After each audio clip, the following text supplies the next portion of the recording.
Well, Spring, that's more like it. Home cooking is exactly what the Avs needed. Valeri Nichushkin comes back, and the Avs look like they had more legs, more juice. They look rested. They looked like they had knocked off the rust that caused them 4 points over the course of 2 games last weekend. You get a sensational evening from Nathan McKinnon tonight with 3 points, a batted goal on the power play at the end of the game. Casey Middlestat scores his 10th of the year.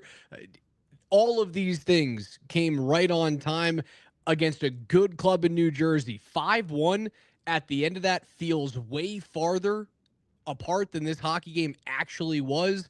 New Jersey's fast. They're dangerous. I thought the Avs were really good in the first, terrible in the first half of the second, excellent in the second half of the second, and just kind of bided their time and didn't get too frustrated in terms of the missed scoring chances. This was a good win. You needed to feel this way. Yeah, thank God, thank God. They answered the bell. Thank God they did. Because they can play like that, especially with Valeri Nichushkin back. And had they lost tonight, it could have said it was Val's first game back. They're adjusting to some things. Val looked great. Val looked very good Yes, he in his did. first game back. It's funny when he returned from suspension earlier this season. It took him 2-3 games to kind of get the flow back, to get his rhythm back. He didn't miss a beat really tonight. He was a presence on the forecheck. He was involved net front, defensively as well.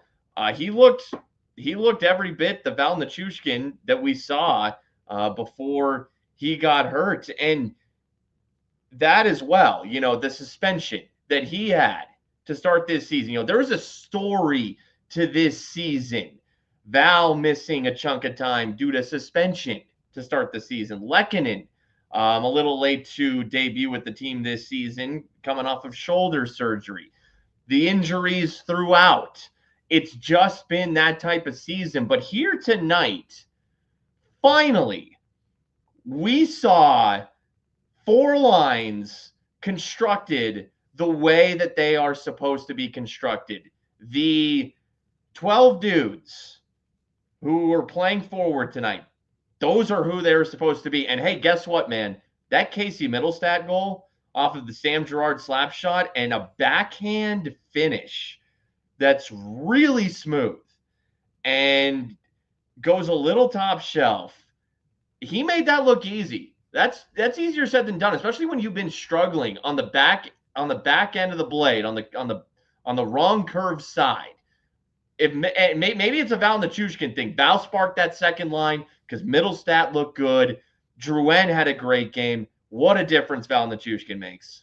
Yeah, I thought Middlestat looked a little bit more like his 2024 end of season self, like the Winnipeg version of Casey Middlestat. I wouldn't say he's completely back. There were still some questionable passes in the middle of the ice, and particularly in the second period, like that game got really sloppy for both teams in the neutral zone, just like finding ways to give the opposition the puck back and forth. And Drouin did it a couple of times. Middlestat did it a couple of times around the blue lines, a lot of blue line turnovers. But you saw that backhand sauce that he threw at the end of that period to Devon Taves that nearly ends up in the back of the net. That is a board-to-board saucer pass across 3 sets of sticks. And then you mentioned the backhand goal that he has tonight. He did look better. I think that's a really good step forward for him. I wasn't expecting Drouin to play on the second line. I thought they were going to handcuff Drouin to McKinnon and Natchez. The second line of Nichushkin, Middlestat, and Drouin worked today. I was fine with that. And what it does is it gives Casey Middlestat a guy who's going to go hunt pucks. And you saw that immediately from Val. He had a scoring chance the very first time he touched the puck. He had 3 one-timers that he absolutely hammered tonight. I thought him getting involved early and often in the physical play spring was big. The first forecheck that he has against Luke Hughes, he throws a huge body. He does make a difference. It's so funny. Is it as easy to say as Val Nichushkin fixes everything for the Avs? Is it too dumb to say that? Because it kind of looked that way today. Well, look, if Val was playing but Nathan McKinnon was out, we'd be saying the exact same things, and it would probably be even worse because Nathan McKinnon. I love Val Nichushkin, but there's a reason I say he's very clearly, and there's a gap. There is a gap. He's the second best forward on this team. Nate, man, if this team missed Nate, there's a reason. He's an MVP, most Yes. valuable. But no, you need Val. You need your top two in the Dallas Stars series last year. The day Val got suspended, you could see their play. You could see how affected they were, how distraught the team was. They didn't have it. It kind of looked like, I don't know, how they looked in St. Louis. Now, the circumstances were certainly a little different.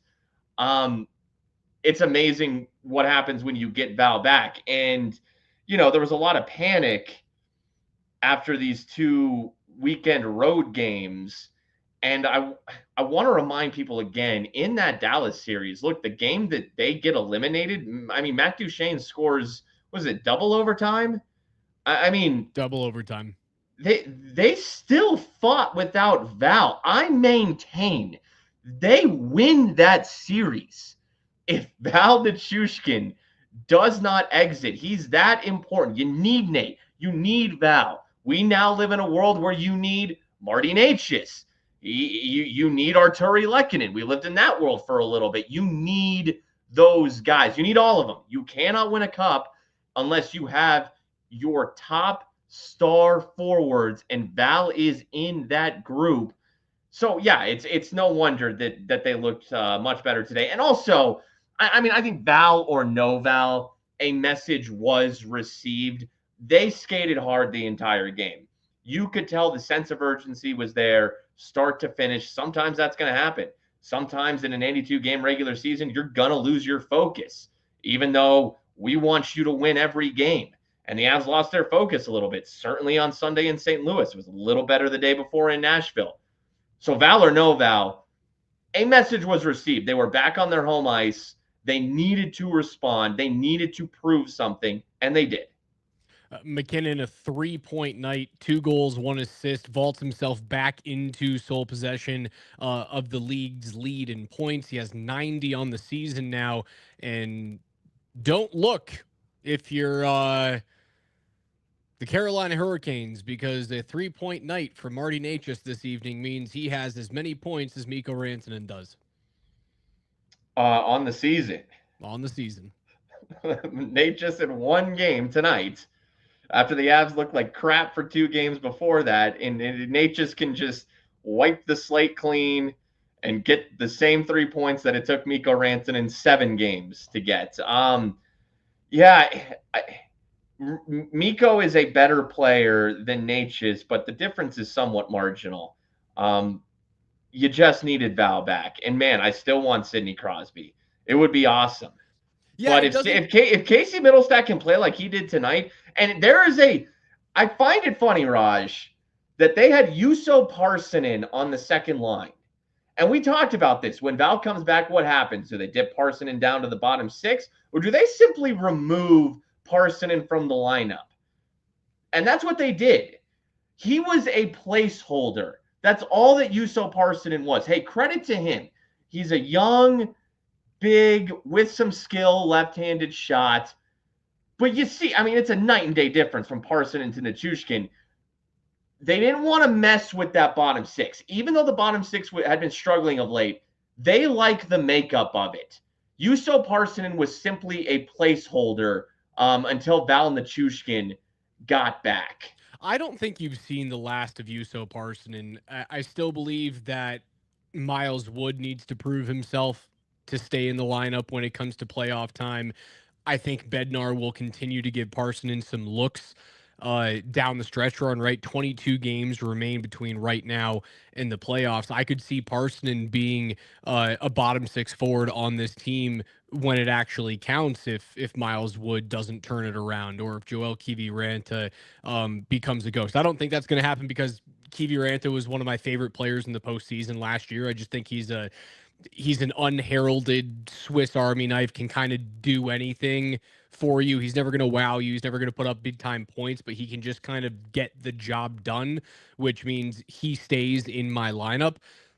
Tonight's win doesn't change anything for me going into the next week and a half.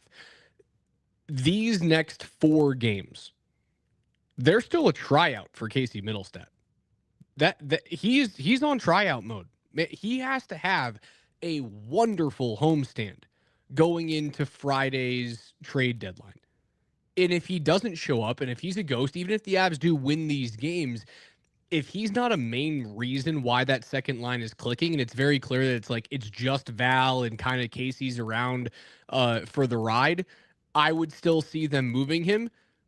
4 games is a long time to prove to your head coach and to prove to your general manager, who traded a big time asset for you and then extended you immediately.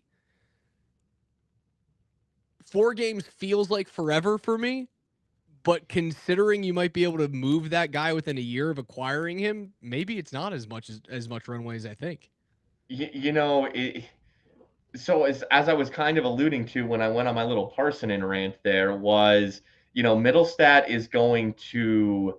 My prediction is that he is going to thrive much more so with Nichushkin and Drouin than Parsonen and Drouin. I think Drouin was suffering a little bit too, and I'm not trying to kill Juuso Parsonen because he had a couple moments, and there is a decent player there. But I think that now that Val is back and they're putting him on that second line, and man, it worked out great. Part of me wanted to see Val on the top line, but it really sparked that second line tonight. My prediction is Casey's going to play well these next handful of games before the trade deadline with Val and Drouin. Now, that being said, and I talk about there's a player in Parsonen. There's even more so of a player in Casey Middlestat. I mean, we've straight up seen it. And he has had several moments, going back to with the Sabres. He's shown he is a good NHL player. I can't quite put my finger around his inconsistent play this season. I think that Nichushkin and Drouin are going to help him right now. I think he plays well. And even if, his upside, he could live up to it, all of that, bro, I still want Sidney Crosby. Yeah, That's just a thing you cannot pass up on. If it's available, and I know we're just trying to speak it into existence, if it's available, they would be dumb not to try and make it happen. It likely is not, right? 99 times out of 100 in this simulation, Sid's not going to be an Av. So where do you take it the 99% of the time? Likely the team is going to lead toward keeping Casey Middlestat here because they traded away an asset and then extended him. They believe in him. He still has to perform over the next 4 games because I think it's very, very real that his name has been thrown around in conversations with Chris McFarland over the last month or so. If he succeeds in his next 3 to 4 games and he looks like he's back to the player of old because he is handcuffed to Val Nichushkin, that's okay. You can live with that, right? Both of those guys are under contract. I then heavily move my focus on trade deadline day to getting a big, rangy defenseman. I don't need a bruiser. I need a big, rangy defenseman. I move my focus to Seth Jones. I move my focus to Brandon Carlo, those types of players. I don't need Zach Bogosian's concrete skates in Denver. I need a big reach, a guy who can cover ground and is a good net front presence that can still move pucks. So those would be my 2 biggest assets that I'd look for. Depends whether or not Boston's going to be trading. Those are my 2 things. No, and coming out of tonight, now I am more on your side of the tracks. I with the offensive struggles without Nichushkin, that's where my focus was leaning specifically to see. But it is possible, and we thought it was a possibility, and now it is very possible that Nichushkin is the magic solution to that second line. Yes, chat, I get it. it's not even that the Penguins are unlikely to trade Sidney Crosby. It's that Sidney Crosby is unlikely to want to leave the Penguins. Okay, I get it. I get it. So offensively, from a 2C or anyone else, or any other position standpoint, what are we talking? Ryan O'Reilly? He's more seasoned. He's getting older. At that point, short of Sidney Crosby, you're holding on to Casey Middlestat right now. Like you said. Like you said. So, okay, if the pipe dream of Sid is not a thing, and I do believe in Casey Middlestat, especially with legit wingers around him, and he's got two of them right now, then yeah, now I'm back in your camp, Raj. I am looking on defense. Man, Seth Jones would be awesome. You heard his comments last night, right, where he basically torched his team. He hates being in Chicago right now. He hates Yeah. being in Chicago. Bedard hates being in Chicago. What about Those this guys name? want nothing to do with What that about this name? organization. Saw him floated out there. He's a Penguin. He's not Sidney Crosby. He's Erik Karlsson. He's too expensive. That dude Isn't is Seth making. Jones too expensive? Seth Jones is not as expensive, but he's also very expensive. You would have to have Carlson, much like Jones, laundered through two different teams. Sure. So, I still don't believe Carlson gives you the type of long ranging shot blocking type of guy that I want, kind of anchoring my second unit.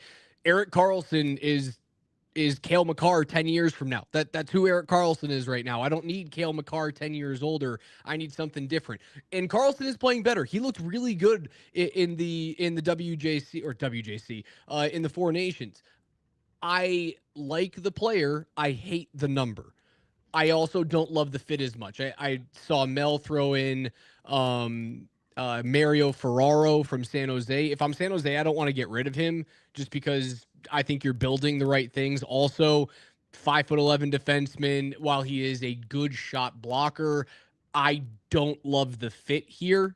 Again, you have a lot of that guy. I'm looking for something different. I'm looking for something Eric Johnson-esque. That's the reason why I bring up Brandon Carlo and Seth Jones. Um, I could look at those players. Yanni Gord could be a possibility, but if you're looking for big time scorers, like if you're looking for a scoring boost to this lineup spring, Yanni Gord ain't that guy. Yanni Gord's a pest. That guy, and I love the way he plays. Like he's a prick to play against, but a scorer, Yanni Gord is not. No, that's not a true difference maker. Now he'd be a good depth piece. I come away from tonight though, and man, I have felt this way really all along, assuming Val would be back. I like their bottom six. I do. I like the Roaring Twenties folks, even though they don't play on the same line anymore. I still like Miles Wood. I maybe that back is still bugging him, but So would you only look to upgrade second center at this point if you like the bottom six yeah, so much? yeah. I mean Middlestat has given me that much doubt this year, and 2C is extremely important.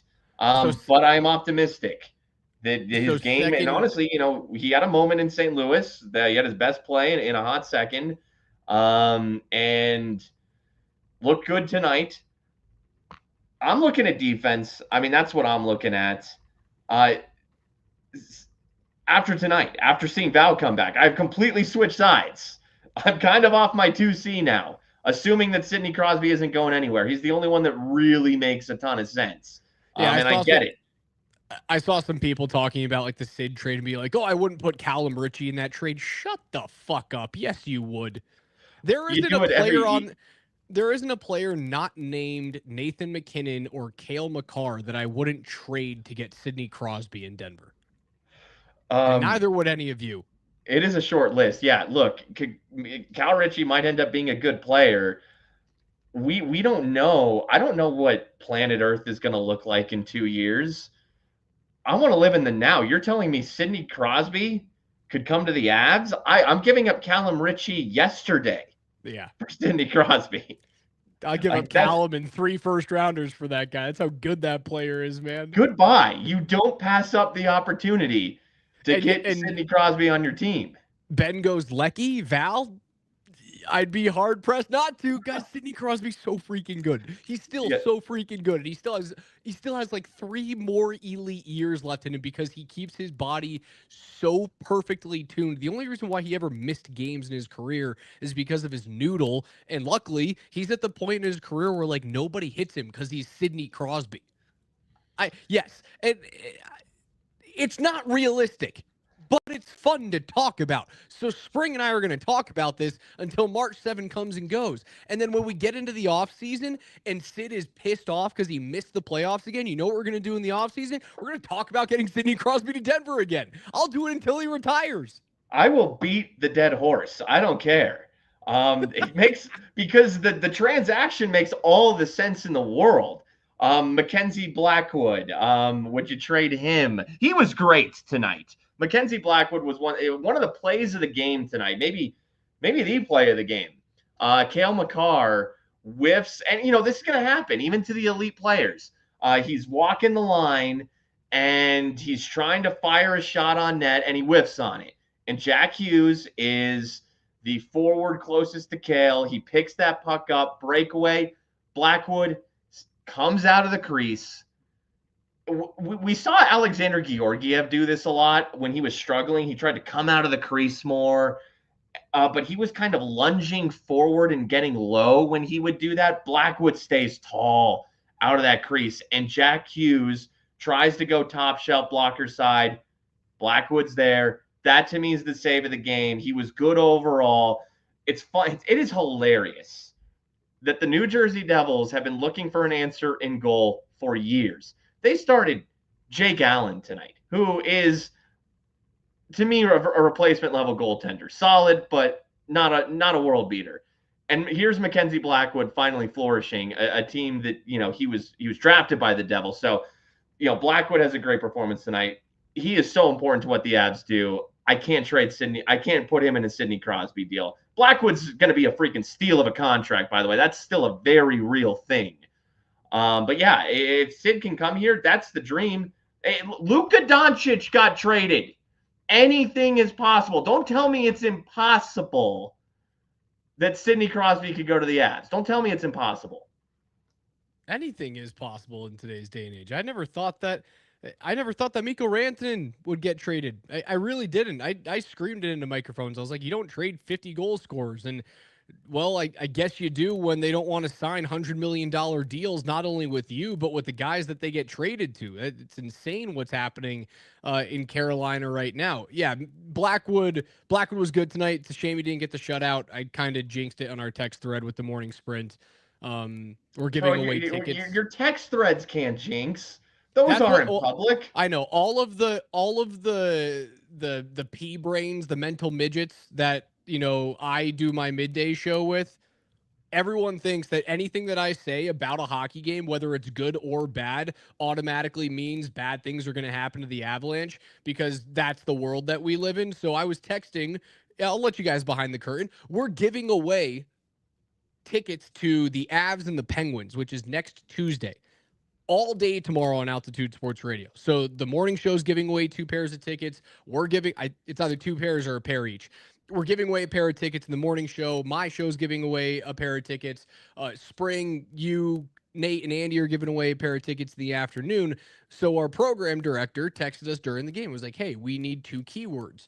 And I texted in a couple of keywords, and one of them was shutout because the Avs were up and there were 8 minutes to go in the game and they had let a goal. And I was like, this could be a fun word to have tomorrow. Lo and behold, what happens 4 minutes later? Jack Hughes lets a one-timer rip. It goes in and I get blamed for it because I sent a text message that didn't even go out to the world. Well, look, they're just going to hate on you because they know. It's a bit now. I get it. Yeah. And your hockey knowledge vastly surpasses them. So any opportunity that they have to be like, oh, see, Raj was wrong. They're gonna jump on that. The other night when I was trying to tell you that the crazy Wayne Gretzky stat where I was like, oh yeah, when he got traded, he never went to a cup final again. And then I realized, oh crap, yes he did. It was with LA, and then chat kind of jumped all over me, which you guys get to do. Chat, you get to do whatever you guys want. Um, any other names that you love for the Avs to take a look at spring that have kind of been floated out there that might be on the trade market? Whether it's a Brian Dumoulin could be a guy that you bring in. He's a little bit less sexy than the names that we've been talking about. Um, anyone that's kind of piquing your interest? Let me go. I want to compare Eric Carlson to Seth Jones from a contract perspective. Okay, now let's see. Carlson is 34 years old. I mean, shoot, we've seen dudes play close to 40. 34 isn't awful. Um, Now, Seth Jones is a better fit. You're absolutely right. He's a better player, obviously. A little bigger, a little longer, more in his prime. Obviously, I would prefer Seth Jones to Eric Carlson, just in a vacuum, yes. So Carlson, though, has 2 years left on his deal. He's $2 million more expensive per year than Seth Jones. Carlson is 11.5 Oh AAV. my God. I know, that's insane. I know. Holy crap, man. No, he can't come here. Well, hold on a second. Seth Jones is 9.5, obviously, $2 million. But Seth Jones has 5 years left on that deal at Yeah, 9.5. including this year. So 4 years after the season ends. I got 25, 26. Wait, yeah, I got 25, 26, 26, 27, 27, 28, 28, 29, and 29, 30 on Seth Jones. 8-year deal that he signed in Chicago. Again, the only way that you could make it work is if you launder his money through two teams. It would have to be a 3-team deal in which the Avs give up assets to two different teams. One obviously being Chicago, a second being a vessel to carry cash. That's the way to go. Okay. Also, No, just Astro, I real see a quick lot of though, people. Raj. Real I'll quick. get to Valimaki in a little bit. So to get, the Chicago, another team, two other teams, whatever, to eat Seth Jones money, you're asking them to eat money through 2030, through the 2030 season. Carlson is just 2 years after this. And Pittsburgh's going to be rebuilding. They are more likely to be able to eat money for just 2 years. They could get that number from 11.5 down somewhat low for just 2 years. He doesn't make sense. He doesn't fit for like what does he fix? What does he fix for you? What does he bring to the table that the Avs don't already have? That's my thing. You're concerned that they need someone a little more two-way, and Carlson at this point of his career could be somewhat of a liability defensively. 100. He is a complete defensive liability. Eric Carlson 10 years ago, he won a Norris 2 years ago. Well, yeah, he put up 100+ points when he was in San Jose, and they didn't really care. He was also like -40 that year, something like. I love Eric Carlson. Don't get me wrong. That guy's he's the Hall of Famer, is what Eric Carlson is, and I love watching the guy play. I think he's one of the most talented skaters in my viewing era. At this point in his career, I don't touch him with a 10-foot pole with that number. And I don't think you can make it work under the cap. And I just also don't think he makes you more dynamic. I don't think he makes you different at all. That's fair. I just wanted to throw it out there. And I think the only way that it could happen is if Kyle Dubas looks at the situation in Pittsburgh and goes, I am so desperate to open up cap space to help out Sid, to help out Letang, to help out Malkin, who are having decent years. The only way it would happen is if Dubas were to make that trade, and you would have to give up hardly anything. Again, you would have to get a third team involved with that, right? You can only retain up to 50% of a total salary. You'd have to find a way to get him in the door that way. but you'd have to give up nickels to make it work. It because of how crazy that contract is.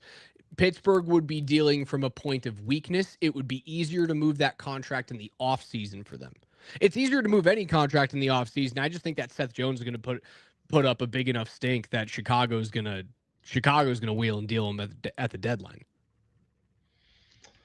It's going to be a lot of, I mean, man, I'd love it. I'd love it. I'm just concerned about the money, whether it's Chicago or a second or third team that they would have to eat until the 2029-2030 season. That's a substantial amount of time.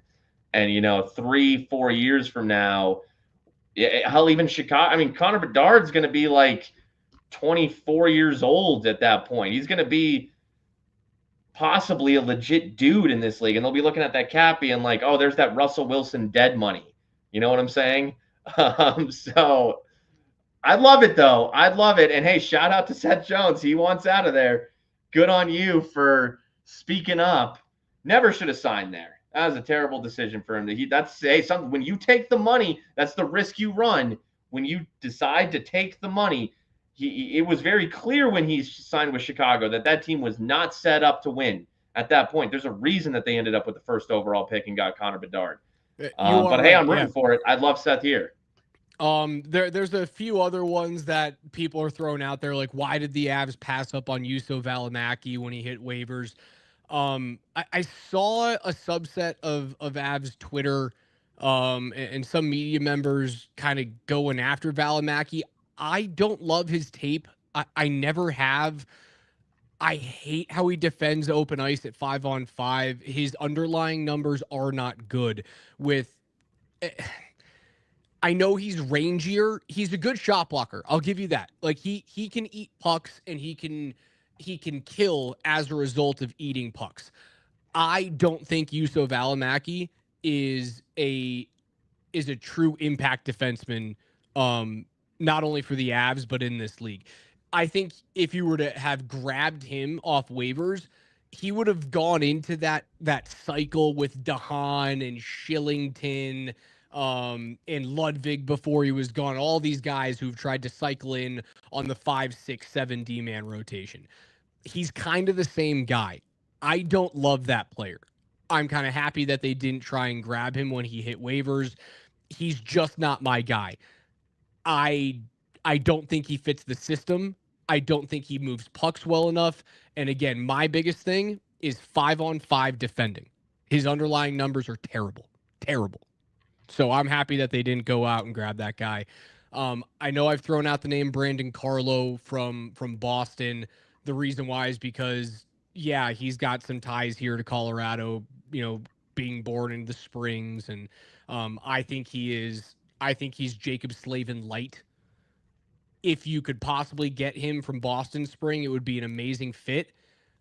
But I think Dom Sweeney would be an idiot to trade him because he's young, he's cost controllable, he's big, he's a solid second pairing, if not top pairing, but for like a lower end team in this league. He'd be a perfect fit. I think it'd be impossible to try and pry him, but I'm going to throw his name out there because I think I like him. Yeah, I mean, what last night Boston blew a lead, how 3-0 lead. They blew a 3-0 lead at home to the Maple Leafs, lost in overtime, and it's been that type of season from the Bruins. We saw it when the Avs lost in Boston, but we're watching that game, and especially you, Raj, you're like, dude, the Bruins are not very good. No, they're not. And they aren't, but they have Pasternak.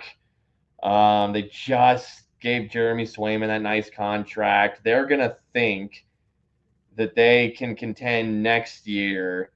Like Morgan Geeky, your guy again, Raj, has had a good little season. Carlos 4.1 over the next 2 years. So yeah, good contract.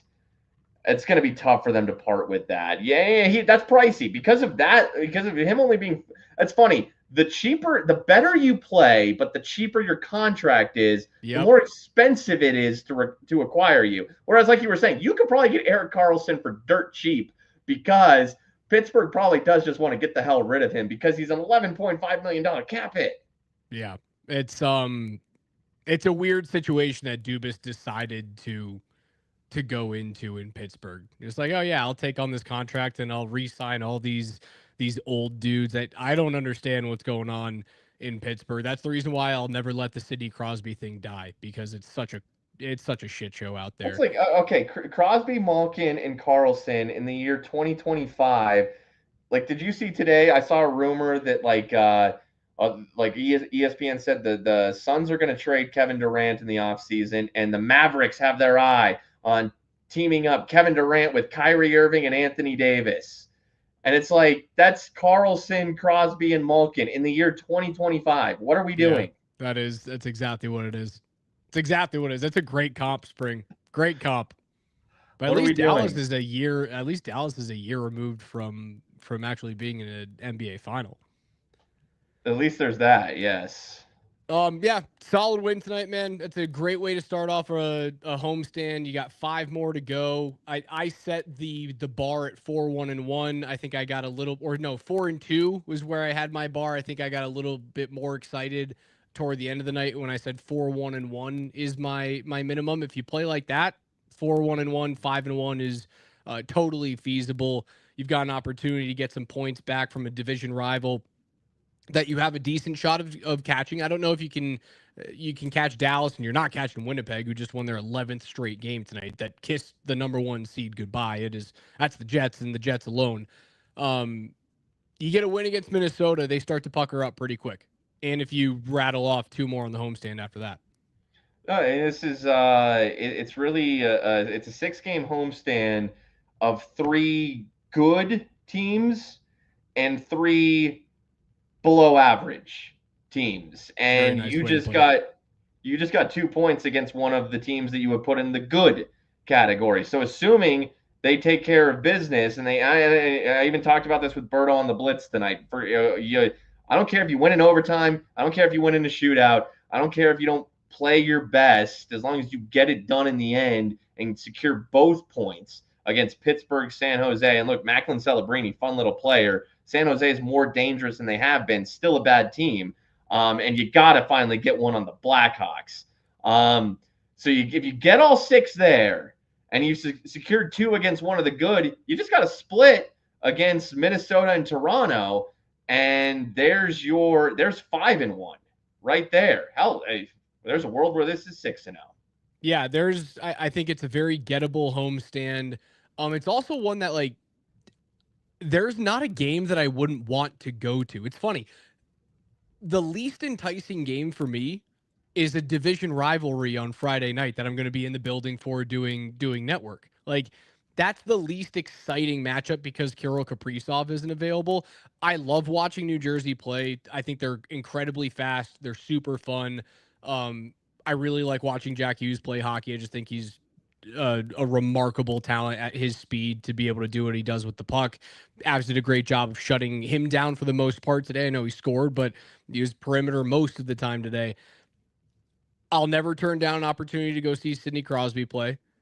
Chicago, while they're a dumpster fire, still has Connor Bedard and still has the opportunity for you as an Avs fan to get in the building and go, are there any pieces in Chicago that I want to pluck from Davidson's group there? And San Jose, man, Mike Greer, he's building something, dude, out there in Northern California. Macklin Celebrini is the truth. That dude, I wouldn't be shocked if he makes Team Canada next year at the Olympics. It would not shock me at all. That guy's a dog. Who's the better prospect, Celebrini or Bedard? I take Celebrini over Bedard right now, and I don't wait about it. I don't look over my shoulder. I take Celebrini. What if I threw Leo Carlson into the mix? Ooh, that's a tough one. I like me some Leo Carlson. Is Bedard Carlson's got the three? bigger Is body. Bedard third on that list? Right now he is. Yeah. Right. He has the most elite single attribute out of all of them, and that's his shot. His shot is Austin Matthews-esque. Like it's that good. There isn't another piece of his game that I look at that I go, what's separating you? Because his skating isn't separate him right now. His physicality doesn't separate him. His defense doesn't separate him. And his puck movement doesn't separate him yet. It could, but not yet. Celebrini just has tenacity to him that Bedard doesn't have. Like he just doesn't have a nose for the puck in the corners, and Macklin has that. Leo Carlson is a prototypical. Like if you grew a power forward in the lab, you get Leo Carlson. He's a Yeah, dog. He's I a would go beast. Celebrini, Carlson very close, and I'd put Bedard at 3. Right now, it could change, but that's my standing for now. I agree with that list. I do. So yeah, it'll be fun to see Celebrini come to town and Bedard as well. And then look, Minnesota on Friday night. Yes, no Kaprizov, but they played well without him. They beat the Avs without him on what was it? MLK Day. It was a Monday day game. Remember, MLK we were sounds right. all pissed at the Avs because they looked like shit in that game. So chance to make amends for that in your second take here in the calendar year 2025 against the Wild. And look, everyone talks about Cale Makar and Quinn Hughes, as you should. Cale Makar is the best defenseman in the world. Brock Faber, bro, and he won the. Was he second in Calder, or did he win Calder last year? Second. I Either think way, he finished. I think they gave the Calder to Bedard last year. they gave it to Bedard. Okay, dude, Brock Faber's he's legit. That's a good He's player. so good. That little 1-2 American punch that they've got with Faber and Boldy. And then they found a way to luck into. You remember what they did in the draft last year? They lucked into Zeev Buium out of Denver Mm-hmm. because he just tumbled down the draft board for some reason. And a lot of people looked at Zeev and was like, that's the number one defenseman in the draft. And he went all the way to Minnesota. Is Billy Guerin doing the right thing? Probably. And all of that dead money from Ryan Suter and Zach Parise, it goes bye-bye this year. Yeah, no, you hit on a Brock Faber and you had Kaprizov, and all of a sudden, Minnesota's a little dangerous again. But obviously, Kaprizov is out right now, so you got to take advantage of it on Friday night. All right, Sprint's going to do it for me this evening. Big time win for the Avs, 5-1 over the New Jersey Devils. First of a 6-game homestand. They'll take on Minnesota on Friday evening. You can hear that game on Altitude Sports Radio 92.5. I'll be your network host that evening after Spring and I go through a Friday evening version of the Blitz. Heck yeah, man. It's always more fun talking about an Avs game after a win than it is after back-to-back losses to two crappy teams in St. Louis and Nashville.